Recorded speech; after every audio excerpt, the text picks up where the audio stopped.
سلام طني هبلنا تختاتلتن فتوت رارا ميديا نلوملت حزنا يوم وانا وياون ميزانا ونتحسوزات رارا ميديا حيزنا قريبنا لنا وانا وزعباتها تقري حدش معبالتات مركبة شرال الاختكاتاتلو نعدمنا انتايب هلالو استفدروا عبيت فتعمتات عرستاتهم كنا قدم تقرأي سلامك نمت ألا إناز بالحيلي ناتت عيشة زركب انتخون بتمال علات دما بريزيدنت جنرال تادس ورده بيت صحفات بزوحان نتركب هزبتات تقرأي مس مدارك تاكلات مخوانا بزا سناد ومدرخات كوباية تكالات هايمانو تقرأي تقرأي عرق أسلام يرليالو زبل ملقت حليفهم برغادير جنرال قبر እግዚአብሔር በየነ ማለቱን ወደን ጥሩ ካብቶም ኣብ እዋን ኩናት ትግራይ ስሞም ተደጋጊሙ ዝለዓለ ዘሎ መራሕቲ እንትኸውን ብፍላይ ኣርሚ 50 ብዝብል ዝፍለጥ ኮይኑ ኣብ ሓፂር እዋን ዝተሃነፀ እዚ ኣርሚ ድማ ጀነራል ወደን ጥሩ ካብቶም ኣብ መደወብቲ ከባቢታት ትግራይ ኣፋር ዝንቀሳቀሱ ዘሎ ዑጣት ይውድቡ ካብ ዘለዎ ሓይልታት ሓደ ምዃኑ ሓድሽ ነገር ክንፈጥር ኢና ክብል እውን ተሰሚዑሎ أبي قرب أوانات سلطان سركب محداري كلا الصومال مصطفى محمد أبي قرب أوان أبي كينيا بمخار كم أول مسبب سلطانات مس صوماليا بتدوا ورجع زرربا كايدو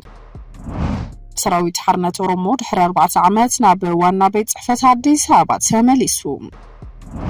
سقايت مزابل تخبق علمو بزي بوليتيكا وفللي ابز قبر قالسي سالسي ويانا تقراي حتو بهراوي هلونا كم زلو بمأمان حتونا حتو بهراو هلونا كم زخونا بمأمان وانا زعبو غيرو قالسو كحي المخانو عفليتلو نايزيو من كالوت نزعباتات بزرزر كندسسينا نا بزرزرو مابيلنا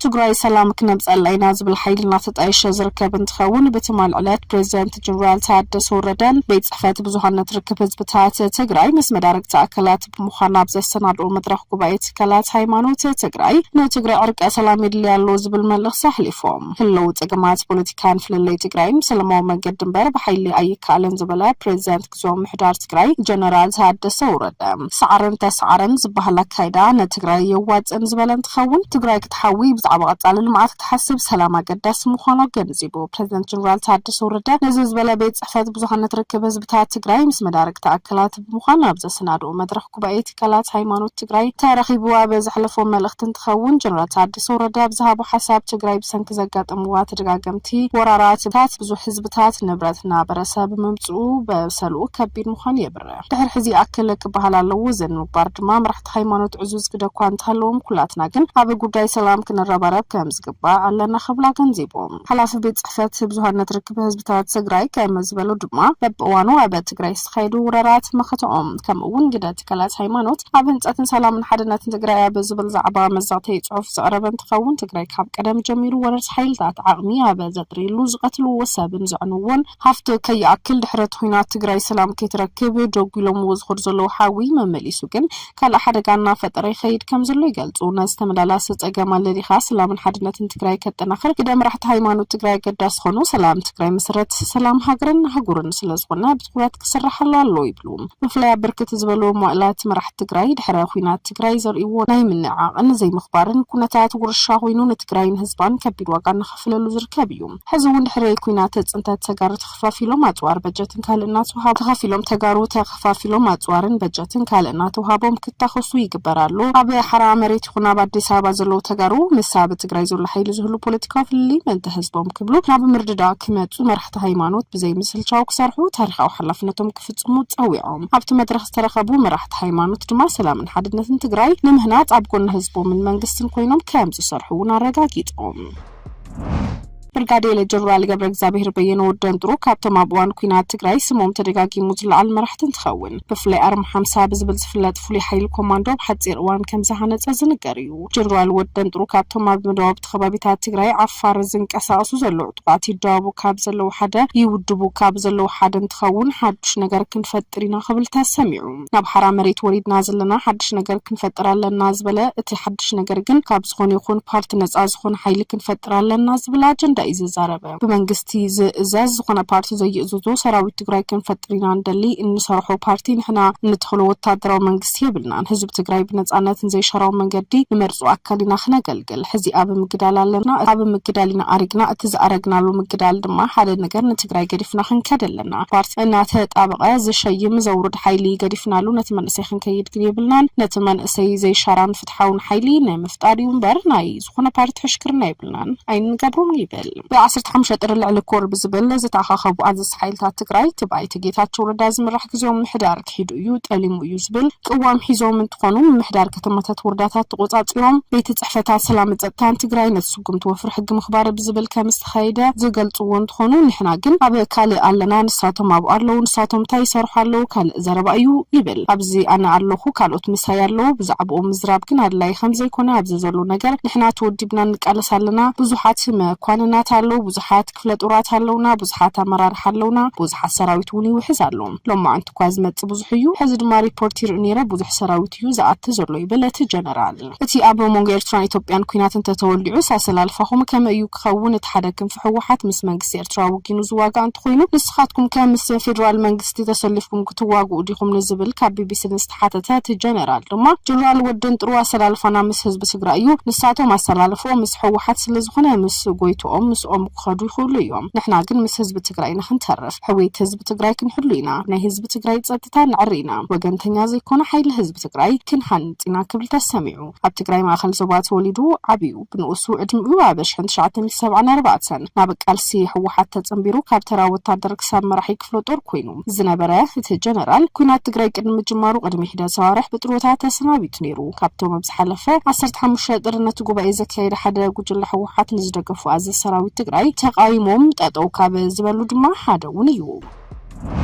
ኣብ ቀረባ እዋናት ስልጣን ዝተረከበ ማሕዳር ክልል ሶማሊያ ሙስጠፋ መሐመድ ኣብ ቀረባ እዋን ናብ ኬንያ ብምኻድ ምስ ተወከልቲ ማሕበረሰብ ከምኡውን ምስ ሰበ ስልጣናት ካብታም ሶማሊያ ትደውባ አውራጃ ዝርርባ ካይዱ እቲ ቀዳማይ ሚኒስተር ኣብ ናይሮቢ ዝገብሮ ዘሎ ዑደት ኣብ ኢትዮጵያን ኬንያን ኣብ ሞንጎ ማሕበረሰባት ሶማሊያውያን ምትሕባር ምርዳእን ምሕያል ዝዓለመ ምዃኑ እዩ ዝገልጽ ሙስጠፋ በኬንያ ዝነበሮ ዝርርብ ድማ ኣብ ዝነበሮ ዝርርብ እቲ ዞባ ዝካየድ ዘሎ ማእሰርቲ ከምኡውን ተቋምቲ ሃገራት ግንባር ሓርነት ኦጋዴን ሓቲቶም ናብ ፖለቲካዊ መሪሕነት ምስ መጽኻ ብደገ ዘይረኸብካዩ ብዙሓት ዝተሓላለኹ ነገራት ከም ዘለዉ ኩሉ ጸሊምን ጻዕዳን ከም ዘይኮነ ብዝያዳ ብንጹር ከም ዝርድአና ርግጽ እዩ ዝበለቲ ቀዳማይ ሚኒስተር ምስ ተሽዑ ዝነበረ ኩነታት ክነጻጸር ከሎ ግን ዝተፈለየ ነገር ከም ዘይብሉ ኣዝዩ ድማ ሱር ዝሰደደ ዘስካሕክ ተሰብሰብኦ መስላት ከም ዘሎ ክርኢ ከም ዝኽኣለ እዩ ተገንዚቡ ካብ ደገ ኾነ ካብኡ ከለኹ ምናልባት ተጋጌውና ይብለን ሰባት ኣብ ቤት ማእሰርቲ ይሰቀዩ ሰባት ብሓሳባቶም ይቆተሉ ጅምላዊ መቃብር እውን ኣሎ ኣምላኽ ይሓግዘን እምበር ኣብቲ ዘሎ ዘማድ ሰላም ናብቲ ኩነታት ብዘይምእታው ዓብዩ ሞራላውን ሕልናውን ዕግበት ይስምዐካ ይብል ኣብ ዞባ ሶማል ኢዳታውነት ዘይምህላው ነቲ ዝመፀ ሰላም ዓብይ አበርክቶ ገይሩ ብምዃኑ ብመንጽር ግቡእ ፌደራሊዝም ትግባር በዓልና ኢና ንውስን ይብል መን ይኣቱ መን ይወፅእ ዝብል ግን ንሕና ኢና ወሰንቲ ብርግጽ በብርክ ሃገር ዝወሃብ ስትራቴጂካዊ ዕማማት ከም ዘሎ ይኹን እምበር ግን ብመንጽር ኣፈጻጽማ ሙሉእ ብሙሉእ ነጻ ኮይና ንሰርሕ ኢና በዚ መንጽር ድማ ቀዳማይ ሚኒስተር እውን ሓንቲ መዓልቲ ኣብ ስርሐ ጣልቃ ኣትዩና ይፈለጥን ክብል ተዛሪቡ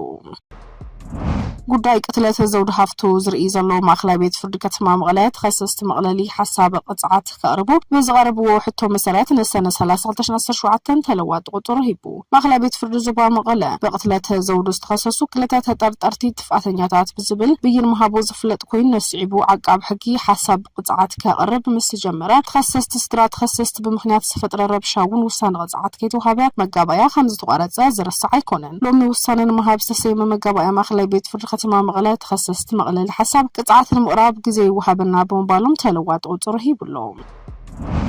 ሰራዊት ሓርነት ኦሮሞ ድሕሪ 4 ዓመታት ናብ ዋና ቤት ጽሕፈት አዲስ አበባ ከም ዝተመለሰ አፍሊጡ ብነሐስ 2012 ጀሚሩ ተዓጽዩ ዝጸንሐ ዋና ቤት ጽሕፈት አዲስ አበባ ወግዒ ናብ ቦርድ ከም ዝተመለሰ ፍለጠን ተኸውን ባይቶ ፖለቲካ ከተማ አዲስ አበባ በስተኻሎ መጠን ጻጢ ይገብር ከም ዝነበረ ቤት ምኽርን ካልኦት ወከልትን ክምለሱና እንተደልዮም ናብ ጽሕፈታትና ክንምለስና ድማ ይብል ቦርድ መረጻ ኢትዮጵያ ናብ ስልጣንና ንምምላስ አበርክቶ ገይሩ እዩ ብተወሳኺውን ጠቕላላ ልዕሊ 200 ዝዓጸዋ ኣብያተ ጽሕፈት ጠቂሱ ኣብ ቀጻሊ ትካላት ምስፋሕ ክንሰርሕና ክብሉን ተሰሚዑሎ